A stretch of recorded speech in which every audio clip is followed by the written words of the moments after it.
It's simple time and this is Chef Tatong and today magluluto tayo ng isang recipe na hindi mawawala sa Pinoy handaan. Let's get cooking! Simple, simple. Luto na, ha, ha.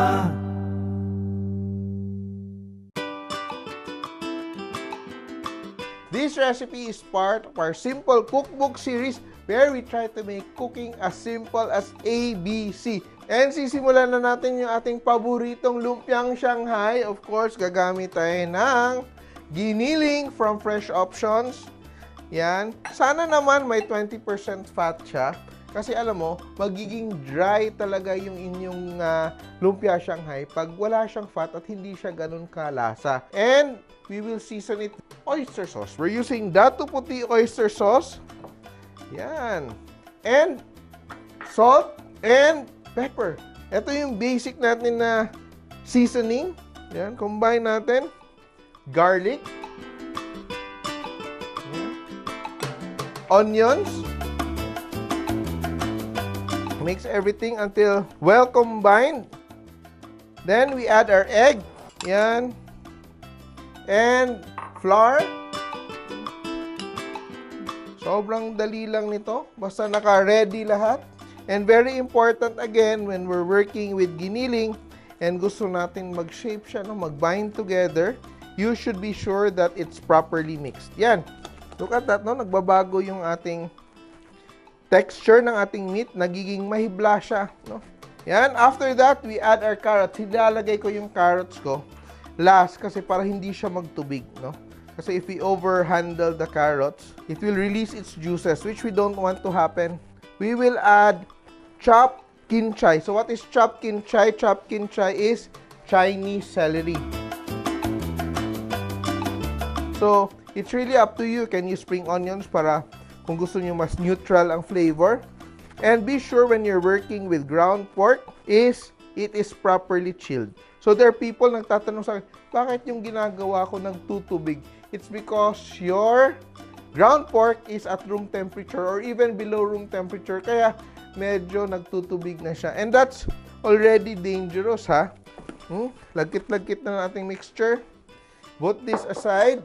And meron tayong ating lumpia wrapper here. Look at that. So, ang problema kasi natin sometimes, pag gumagawa tayo ng lumpia, ay natutuyo yung wrapper niya. And when it's dry, it becomes brittle. So, you be sure to cover it with a damp piece of cloth. No? So, medyo babasa yung aking kitchen towel and I just keep it to cover para it remains tender and pliable.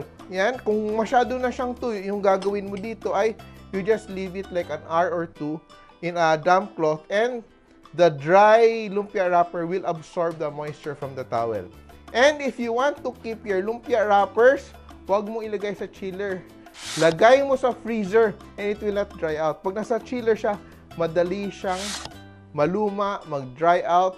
Bilang aking paste, gagawa ako ng mixture of flour and water. Ito na yung aking pangdikit.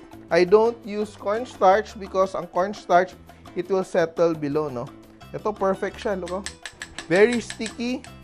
Put that aside. Get a spoonful ako. Gusto kong medyo manipis and mahaba. Spread it around like that.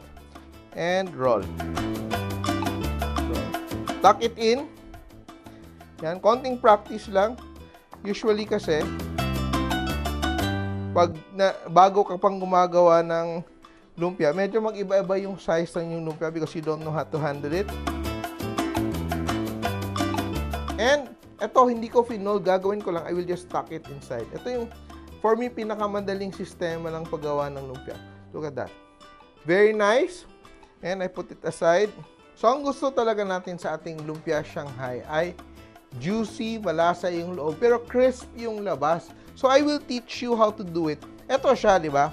We wrapped our lumpia and we closed off each side. So, kung piprituhin natin tong ating lumpia, no? Kahit maging crisp siya, kasi walang lusutan yung steam after we cook it. Mangyayari, in a few minutes, magiging makunat na siya because the steam will wet the wrapper.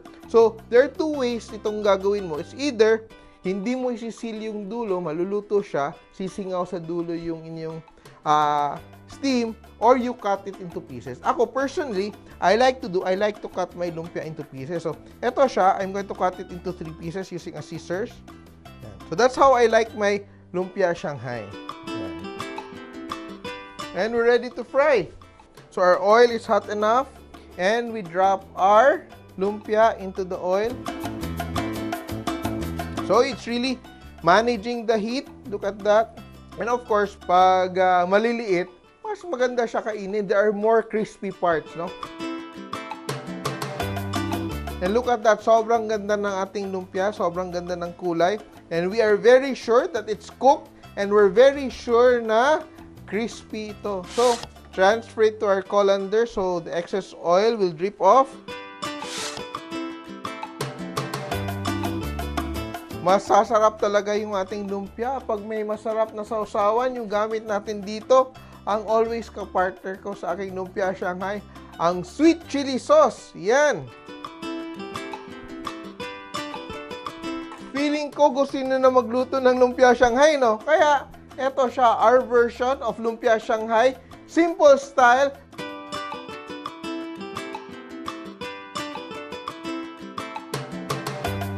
Kaya tandaan nyo, kahit sino kaya magluto, basta simple!